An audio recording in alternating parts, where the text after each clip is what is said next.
Ma'am जब आप finally select हो गए, 3-4 अटैम्प्ट आपने 3-4 साल डेफिनेटली प्रिपरेशन करी हुई है, तो ये काफ़ी लंबा टाइम माना जा सकता है। मैम इसके बाद जब सिलेक्शन हुआ फाइनली, तो आपका और आपके फैमिली का क्या रिएक्शन था? जब मैं प्रिपेयर करती थी तब मुझे पापा ने बोला था, जब मुझे फर्स्ट टाइम यहाँ छोड़ने आए थे, कि बेटा मैं तुम्हें यहाँ छोड़ के जा रहा हूँ, मैं तुम्हें लेने उस दिन आऊँगा जिस दिन तुम्हारे पास सिलेक्शन होगा। सोसाइटी में मुझे ऐसा लगता है कि प्रॉब्लम होता है कि उन्हें एक दो अटैम्प्ट के बाद शायद मैरिज के लिए प्रेशराइज किया जाता है या ये सब चीज़ें। जैसे मैम यूपी पीसीएस की हम स्पेसिफिक बात करें, आपने 2 अटैम्प्ट यूपी पीसीएस के भी दिए हैं, तो आपको ओवरऑल एक्सपीरियंस हो गया होगा कि स्टूडेंट्स प्रीलिम्स की, अगर जनरली हर कोई यूपीएससी की तैयारी के साथ स्टेट पीसीएस की नहीं करते हैं, बट जो स्पेशली यूपी पीसीएस के कर रहे हैं आजकल तैयारी, तो उनको आप किस तरीके से गाइड करना चाहेंगे, या फिर आपने क्या स्ट्रेटजी फॉलो करी यूपी पीसीएस के प्रीलिम्स के लिए? मेंस में जो आंसर राइटिंग है, आंसर राइटिंग के बारे में बताया, एक अच्छा आंसर करने के लिए क्या क्या चीज़ें उसमें रहनी चाहिए, क्योंकि mains all about answer writing. बिल्कुल। जैसे मैम 3 से 4 साल की जब जर्नी हो जाती है, तो कहीं ना कहीं डिमोटिवेशन सभी स्टार्ट हो जाता है, बट आप कहीं ना कहीं प्रीलिम्स या फिर मेंस लिख रहे हो, इंटरव्यू दे रहे हो, तो ये मोटिवेशन का भी काम करते हैं, बट कई लोगों का ये भी नहीं होता है, तो किस तरीके से मोटिवेट रख सकते हैं? और जहाँ गलतियाँ हैं, आपको भी लगा होगा कि 1-2 अटैम्प्ट में आपने कुछ इस तरीके से गलतियाँ करी हैं, तो इनको कैसे इम्प्रूव किया जा सकता है? मेरा बस एक ही मैसेज होगा कि आपके अंदर नेवर गिव अप वाला एटीट्यूड होना चाहिए, और नेवर गिव अप एटीट्यूड के साथ आपकी जो प्रिपरेशन है, आपको उसको राइट डायरेक्शन में विद डेडिकेशन लेके जाना चाहिए।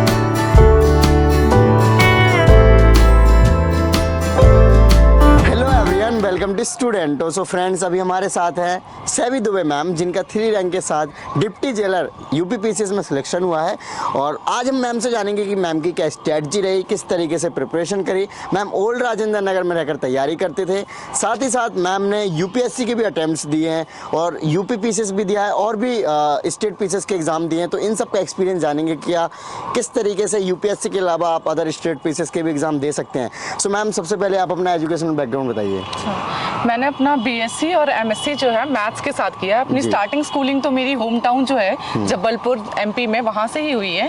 उसके बाद मैंने बीएससी एमएससी मैथ्स ऑनर्स पे किया है, देन मैंने प्रिपरेशन स्टार्ट की है। Okay, so ma'am civil services जो है आपने कैसे सोचा, या फिर कहाँ से आइडिया आया था कि आपको प्रिपरेशन करनी है? सिविल सर्विसेज जब मैं थोड़ा सा आफ्टर 10th ऐसा रहता है कि क्या करियर ऑप्शंस देखने हैं, तब मैंने ऐसा देखा तो मुझे लगा कि एडमिनिस्ट्रेटिव सर्विस जो है वो एक ज़्यादा बड़ी अपॉर्चुनिटी आपको प्रोवाइड करती है कि आप सोसाइटी में लॉन्ग लास्टिंग इम्पैक्ट दे सकते हैं। तो फिर वहाँ से कहीं ना कहीं मुझे एक ओरिएंटेशन आया। देन कॉलेज में जाके मुझे लगा कि नहीं, इस तरीके से करके हम प्रिपरेशन स्टार्ट कर सकते हैं। राइट। तो मैम जैसे आप इधर दिल्ली में आकर तैयारी कर रहे थे, तो कोचिंग्स वगैरह आपने ली या फिर सेल्फ स्टडी किया, कैसे आप दिल्ली आए और तैयारी स्टार्ट करी? दिल्ली में बेसिकली तो यूपीएससी की प्रिपरेशन के लिए ही आई थी, और उस टाइम पे मैंने इनिशियली कोचिंग की थी वाजीराम से, बट यूपी पीसीएस के लिए मैंने कोई भी कोचिंग्स नहीं की है, मैंने पूरा सेल्फ स्टडी से ही प्रिपरेशन की है। ओके, जैसा कि मैम आपने बताया कि आपने कोचिंग वगैरह ली थी यूपीएससी के लिए, स्टेट पीसीएस के लिए नहीं ली थी, तो मैम अभी जो रिजल्ट आया, आपने यूपीएससी के कितने अटैम्प्ट दिए, यूपी पीसीएस के कितने अटैम्प्ट दिए, और कितने एग्जाम्स के अटैम्प्ट दिए, थोड़ा इनके बारे में बताइए। यूपीएससी के मैंने 4 अटेम्प्ट्स दे चुके हैं। यूपी पीसीएस में ये मेरा सेकंड अटेम्प्ट था जी। उसके अलावा मैंने बिहार पीसीएस का सेकंड अटेम्प्ट दिया है, उसमें भी मेंस लिख रही हूँ। इससे पहले वाले भी बिहार पीसीएस के अटेम्प्ट में मेंस दिया था, then I couldn't get the interview call. उसके अलावा मैंने उत्तराखंड का मेंस लिखा हुआ है, तो उसका रिजल्ट अवेटिंग है। ओके, सो मैम आप बेसिकली इंग्लिश मीडियम से प्रिपरेशन कर रहे हैं? हाँ जी, मैंने इंग्लिश मीडियम से। राइट। अब मैम जनरली जैसे कुछ टॉपर्स होते हैं जो कि बीटेक वगैरह भी कर लेते हैं, और फिर वो अगर स्टेट पीसीएस जाते हैं तो वो हिंदी मीडियम को प्रेफर करते हैं, कहते हैं कि थोड़ा हिंदी मीडियम ठीक रहता है। तो कहीं आपको इस चीज़ का अभाव फील हुआ, क्योंकि आपने 2-3 अटैम्प्ट बार मेंस लिखे हैं इस तरीके से? मुझे ऐसा इन पर्सनल बहुत ज़्यादा नहीं लगा, बिकॉज मुझे लगता है कि लैंग्वेज का रोल एक कम्युनिकेशन तक ही प्ले करता है।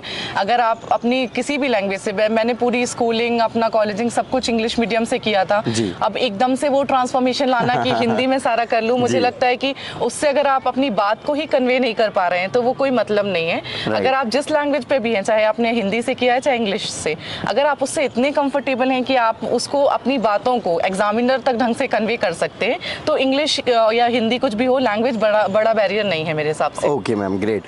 मैम जब आप फाइनली सिलेक्ट हो गए, 3-4 अटैम्प्ट आपने 3-4 साल डेफिनेटली प्रिपरेशन करी हुई है, तो ये काफ़ी लंबा टाइम माना जा सकता है।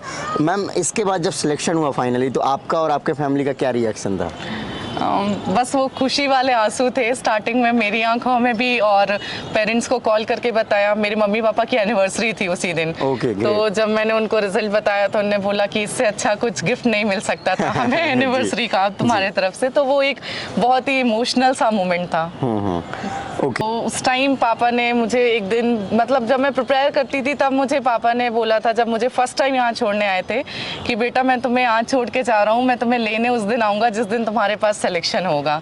और जब भी मेरा कोई अटेम्प्ट नहीं हुआ, निराश होती थी, बहुत दुख भी होता था कि मेहनत कर रहे हैं, बट सबसे बड़ा मोटिवेशन रहा है मेरे पेरेंट्स का, जो हमेशा मुझे यही बोलते रहे कि नहीं तुम लगी रहो। एक होता है गर्ल चाइल्ड के लिए थोड़ा सा अभी भी सोसाइटी में मुझे ऐसा लगता है कि प्रॉब्लम होता है कि उन्हें एक दो अटेम्प्ट के बाद शायद मैरिज के लिए प्रेशराइज किया जाता है या ये सब चीज़ें हैं, बट मेरे यहाँ सिर्फ एक ही चीज़ के लिए प्रेशराइज करते थे कि तुम्हारा जो सिलेक्शन है उसी के बाद हम तुम्हें लेके आएंगे, उससे पहले हम तुम्हारे लिए कुछ सोच नहीं सकते। तो वो बहुत बड़ा मोटिवेशन था मेरे प्रिपरेशन में। Okay, great ma'am. सो आपने जब यहाँ पे तैयारी करना स्टार्ट किया तो कोचिंग और जो आप घर पे आके सेल्फ स्टडी या फिर रूम पे आकर करते थे, तो वो कैसे करते थे? क्या किस तरीके से जनरली स्टूडेंट दिल्ली में आके करते हैं?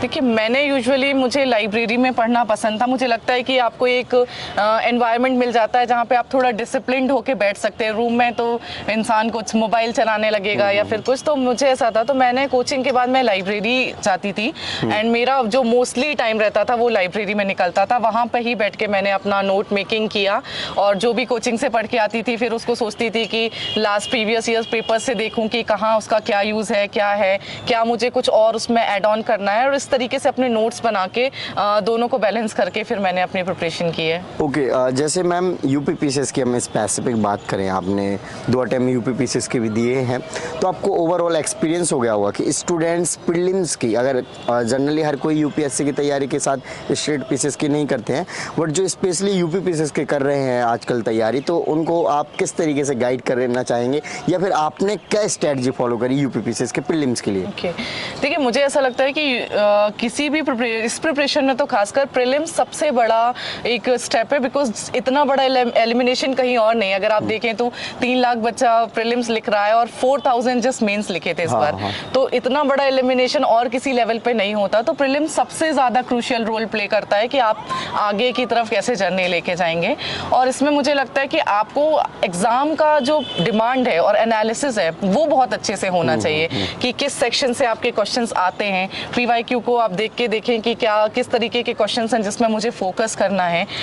घटना चक्र का पूर्वावलोकन आता है, उसमें उन्होंने काफ़ी सारे स्टेट्स के और प्लस यूपी के सारे पीवाईक्यूज कवर किए हैं। तो उन सारे क्वेश्चंस को आप पढ़िए एंड मल्टीपल रिवीजन कीजिए। मुझे ऐसा लगता है रिवीजन सबसे ज़्यादा ज़रूरी है रेदर देन बहुत सारी बुक्स को फोकस करने से।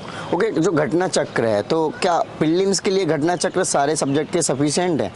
देखिए, घटना चक्र जो है वो आपको पीवाईक्यू देता है, बट अगर अब के आप एग्जाम का ट्रेंड देखें तो मुझे लगता है कि आपको बेसिक बुक से एक बेसिक अंडरस्टैंडिंग होनी चाहिए। बिकॉज पहले एक टाइम होता था कि जो प्रीवियस ईयर क्वेश्चन हुआ आता था वही डायरेक्ट उठ के आ जाता था।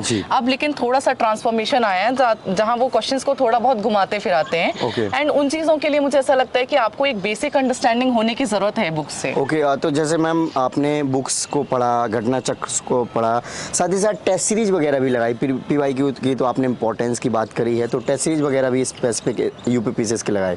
मैंने प्रीलिम्स के लिए कोई टेस्ट सीरीज नहीं लगाई है। मैंने मेंस के टाइम पे एक टेस्ट सीरीज ज्वाइन की थी मेक आईएएस करके।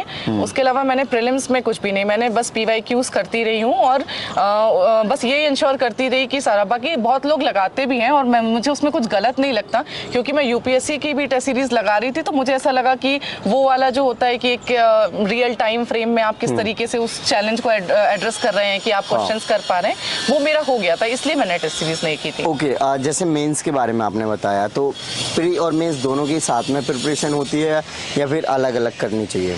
देखिए, मेरे हिसाब से अब तो पूरी प्रिपरेशन बहुत इंटीग्रेटेड हो चुकी है, आप बिल्कुल अलग अलग नहीं कर सकते हैं। आप जो प्रीलिम्स में पढ़ रहे हैं वही आपका बेस का काम करता है मेंस में, और जो मेंस में बहुत ज़्यादा इन डेप्थ नॉलेज आप लेते हैं वो कई बार आपके प्रीलिम्स के जो पॉइंट्स होते हैं उसको एलिमिनेट करने में काम आती है। तो इस हिसाब से मुझे लगता है कि दोनों की प्रिपरेशन इंटीग्रेटेड होनी चाहिए। हालांकि जैसे अब एग्जाम को कुछ ही टाइम बचा है, 1 मंथ मंथ के अराउंड, 1 मंथ या 1.5 मंथ जब बचे, तब आपको प्रीलिम्स फोकस करना चाहिए एंड प्रीलिम्स निकालने के बाद फिर आपका टोटल फोकस मेंस पे हो जाना चाहिए। ओके, तो मैम मेंस के लिए क्या स्ट्रेटजी या फिर कह सके अगर कोई स्टार्टिंग से ही तैयारी करना स्टार्ट करता है तो जैसे आपने बताया कि प्री एंड मेंस की इंटीग्रेटेड ही करना है, तो कैसे इंटीग्रेटेड तैयारी करें? देखिए, इंटीग्रेटेड वे में ये है कि जब भी आप सब्जेक्ट पढ़ रहे हैं, प्रीलिम्स के लिए आप जैसे PYQs देखते हैं, आपको वैसे ही मेंस के भी PYQs देखते चलना चाहिए, उनके आंसर्स लिखने का ट्राई करना चाहिए। कुछ डेली आंसर राइटिंग टाइप का प्रोग्राम आप ज्वाइन कर सकते हैं या तो अपने फ्रेंड से एवेलुएट करा सकते हैं। PYQ क्वेश्चंस के आंसर लिखिए, या तो मार्केट में सारी कोचिंग इंस्टीट्यूट्स के भी आपको मेंस की टेस्ट सीरीज मिल जाती हैं, आप टेस्ट सीरीज लाइए और एटलीस्ट कुछ नहीं तो आप डेली के 2 आंसर या 1 आंसर लिख सकते हैं। बिकॉज कई बच्चों के साथ चैलेंज मैंने देखा ये होता है कि वो प्रीलिम्स निकाल लेते हैं और फिर बोलते हैं कि मैंने आज तक तो मेंस का कुछ किया ही नहीं है, तो मैं कैसे स्टार्ट करूं। तो उन बच्चों को मुझे लगता है कि अगर वो प्रीलिम्स के साथ 1-1, 2-2 क्वेश्चंस लिखने की हैबिट रखेंगे, तो जब उनका प्रीलिम्स क्लियर होता है तो उनको मेंस की टेस्ट सीरीज के साथ बकल अप करने में ज़्यादा डिफिकल्टी नहीं होगी।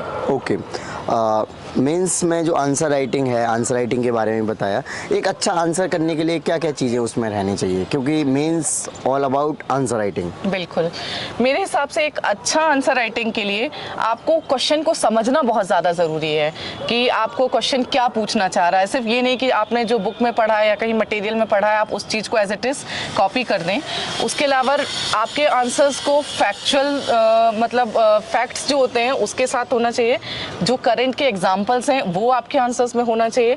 अगर आप उसमें कुछ मैप या डायग्राम ड्रॉ कर पा रहे हैं तो वो भी आपका फोकस होना चाहिए। बिकॉज एक एग्जामिनर जब आपकी कॉपी चेक कर रहा है तो मुझे ऐसा लगता है कि वो आपके अंदर मल्टी डायमेंशनल वे में देख रहा है कि आप किस तरीके से उस क्वेश्चन को अप्रोच कर रहे हैं। Right ma'am. तो अगर आप उन पे रिसेंट के फैक्ट्स दे रहे हैं, एग्जाम्पल्स दे रहे हैं या फिर कुछ डायग्रामेटिकली प्रेजेंटेशन कर रहे हैं, तो वो एग्जामिनर को ये दिखाता है कि आपकी इसके बारे में, इस टॉपिक के बारे में कितनी डाइवर्सिटी है।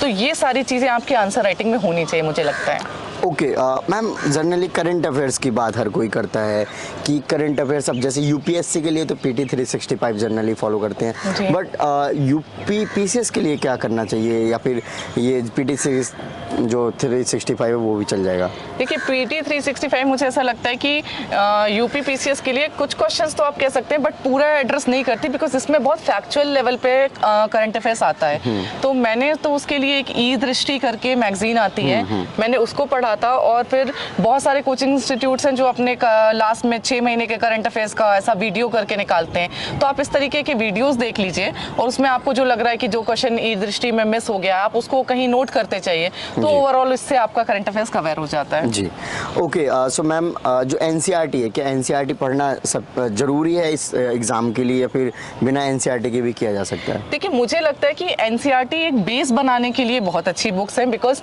जो NCERTs है बहुत सिंपल लैंग्वेज में लिखी है। जो भी बच्चे क्योंकि ग्रेजुएशन करके आ रहे हैं, आपका एक वो जो कॉम्पिटिटिव एनवायरनमेंट में पढ़ने वाला एटमॉस्फेयर है, वो आप कहीं ना कहीं उससे थोड़ा दूर हो जाते हैं। तो आपको डिसिप्लिन वे में लाने में और सिंपल लैंग्वेज में कैसे आप टॉपिक को समझ सकते हैं, उसमें NCERT का मुझे लगता है कि काफ़ी रोल है। ओके, जैसे मैम 3 से 4 साल की जब जर्नी हो जाती है तो कहीं ना कहीं डिमोटिवेशन सभी स्टार्ट हो जाता है, बट आप कहीं ना कहीं प्रीलिम्स या फिर मेंस लिख रहे हो, इंटरव्यू दे रहे हो, तो ये मोटिवेशन का भी काम करते हैं। बट कई लोगों का ये भी नहीं होता है, तो किस तरीके से मोटिवेट रख सकते हैं?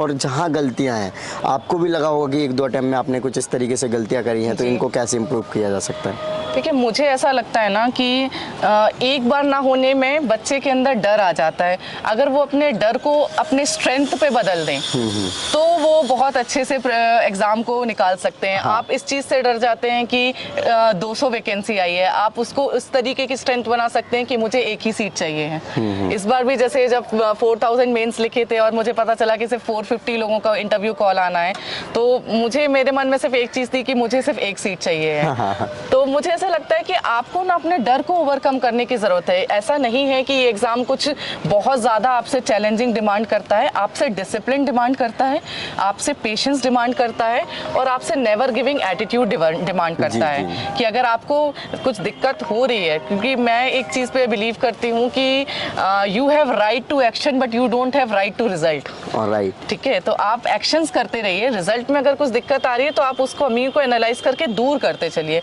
अगर आप वो करते चलेंगे तो आप डिमोटिवेट नहीं होंगे, आप उस पर काम करते करते अपनी सफलता की तरफ ज़रूर आगे बढ़ेंगे। ओके मैम, जनरली मैम आप अदर स्टेट के हैं, एमपी के हैं, आपने यूपी पीसीएस दिया, तो कोई ऐसा मतलब मेजर इंटरव्यू वगैरह में कोई ऐसा प्रॉब्लम तो नहीं आया? नहीं, एक्चुअली यूपी के इंटरव्यू में आप देखें तो वहाँ किसी का नाम नहीं जाता है, किसी की आइडेंटिटी नहीं जाती है। वहाँ पे एक कोड नंबर आपको असाइन किया जाता है एंड उस बेसिस में इंटरव्यू होता है। तो डेप वगैरह नहीं जाता जैसे यूपीएससी में? नहीं जी, उस वहाँ पे इस सब चीज़ों का काफ़ी ध्यान दिया जाता है कि वो कैंडिडेट की आइडेंटिटी रिवील नहीं करते।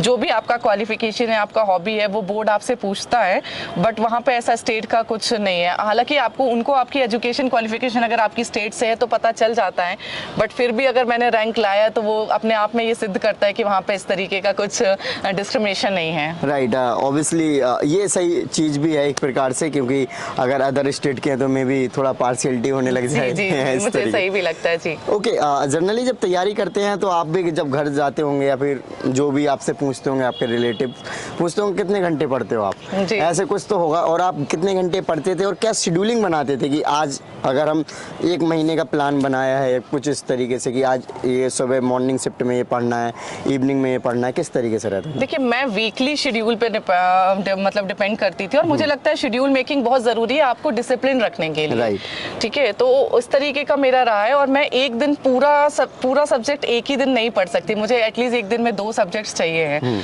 तो वो, लेकिन मुझे लगता है कि ये जो है वो सबकी अपनी अपनी स्ट्रैटेजी होती है। कुछ लोगों को उसी चीज़ को करने में 12 घंटे लग सकते हैं, कुछ लोगों को उसी को शायद वो 8 घंटे में भी कर सकते हैं।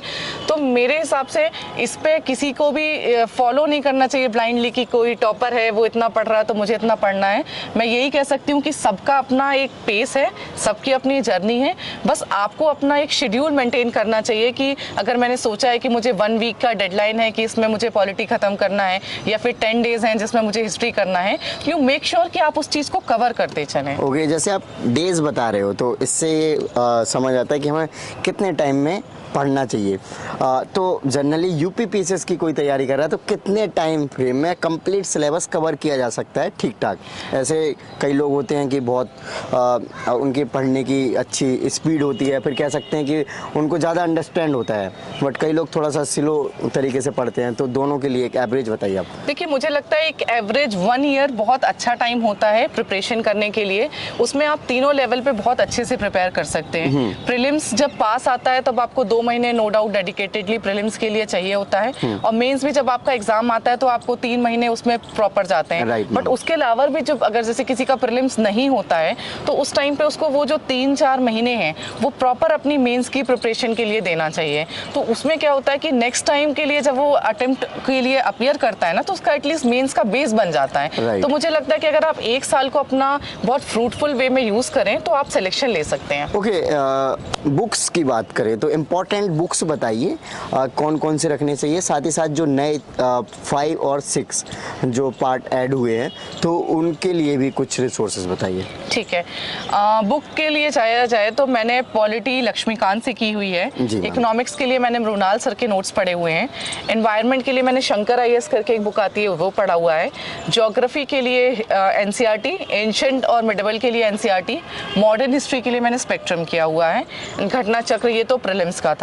बाकी मेंस के लिए अगर आप देखें तो आप बहुत सारे कोचिंग के मटेरियल्स वगैरह भी देख सकते हैं, लेकिन उससे सेलेक्टिव पढ़िए और अपने नोट मेकिंग करिए। मुझे ऐसा लगता है कि कोई भी एक इंस्टीट्यूट ऐसा नहीं है जिसने मेंस में हर चीज़ के उसके एकदम परफेक्ट नोट्स हैं। मुझे पर्सनली ऐसे नहीं लगे, मुझे लगा किसी का वर्ल्ड हिस्ट्री अच्छा है, किसी का ज्योग्राफी अच्छा है, तो आपको जिसका जो अच्छा लग रहा है वहाँ से पढ़िए और आप अपने नोट्स बना लीजिए। बिकॉज अल्टीमेटली मुझे लगता है कि अगर आपके पास आपके नोट्स हैं तो आप बहुत अच्छे वे पे उसको रिवाइज कर सकते हैं, और आप अपनी चीज़ों, अपना लिखा जो रहता है ना, उसको आप ज़्यादा अच्छे से प्रेजेंट भी कर पाते हैं एग्जाम में। ओके, अभी और रही बात जो आपने 5 और 6 बोला था, तो 5 और 6 मुझे लगता है कि बहुत अच्छा था, लेवल प्लेइंग फील्ड उसने क्रिएट किया।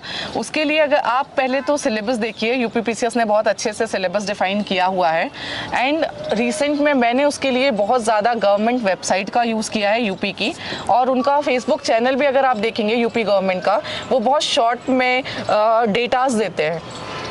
कि जैसे अगर उनके यहाँ 16 PM किसान योजना में उसका क्या रैंकिंग चल रही है, क्या है, तो ऐसे छोटे छोटे फैक्ट्स आपको डेटा वहाँ से कलेक्ट करना चाहिए, और नई स्कीम्स जो हैं वो जो गवर्नमेंट की वेबसाइट से वहाँ से, बिकॉज यही चीज़ जो है वो आपको एक एज देता है कि आप यूपी की स्पेसिफिक प्रिपरेशन उस पर कैसे इंक्लूड कर पाएंगे। ओके मैम, सो ओवरऑल जैसे जो एक्सपीरियंस आपसे जानना चाहें, जैसे कुछ लोग हैं कि तैयारी जो कर रहे हैं वो कोचिंग को सोचते हैं कोचिंग ले लें, आजकल ऑनलाइन भी कोचिंग है, और कुछ लोगों को लगता है बिना कोचिंग के भी किया जा सकता है, तो वो कैसे एनालाइज करें कि कोचिंग लेना उनके लिए ज़रूरी है और नहीं भी? देखिए, मेरे हिसाब से एनालाइज करने के लिए ये है कि आप पहले एग्जाम का पेपर देखिए, चाहे तो आप उसको सॉल्व करके देखिए एंड देन डिसाइड करिए। अगर आपको लग रहा है कि भाई मुझे इसमें काफ़ी कुछ आता है, तो आपके लिए कोचिंग की ज़रूरत नहीं है, आप सेल्फ स्टडी से अपने नोट्स वगैरह कर सकते हैं। बट बिगिनर्स के लिए मुझे ऐसा लगता है कि कोचिंग एक डिसिप्लिन, तो आपको एक डिसिप्लिन वे में बैठना ज़रूर सिखाती है। और रही बात ऑनलाइन कोचिंग्स की भी, तो मुझे ऐसा लगता है कि वो काफ़ी अच्छा इनिशिएटिव है, बिकॉज जो लोग बहुत दूर दूर बैठे हैं वो ऑनलाइन आपकी कोचिंग के माध्यम से ऑनलाइन उनको बुक्स मिल जाती हैं उनके घर, उनके माध्यम से। तो इन सब चीज़ों से क्या है, उनके लिए जो एक हर्डल था ना कि दिल्ली आके ही तैयारी करना है, वो सब दूर हो गया, बहुत अच्छी चीज़ है ये। ओके, सो लास्ट में फाइनली आप क्या मैसेज देना चाहेंगे फ्यूचर एस्पिरेंट्स को? मेरा बस एक ही मैसेज होगा कि आपके अंदर नेवर गिव अप वाला एटीट्यूड होना चाहिए, और नेवर गिव अप एटीट्यूड के साथ आपकी जो प्रिपरेशन है आपको उसको राइट डायरेक्शन में विद डेडिकेशन लेके जाना चाहिए। अगर आप इस चीज़ को करते हैं तो मेरे हिसाब से आप ज़रूर सक्सेस पाएंगे, and I wish you all very best, all the best. Okay, so thank you so much ma'am for your loveliness, welcome. So friends, I hope आपको वीडियो अच्छी लगी होगी, तो इस वीडियो को लाइक करें। जय हिंद।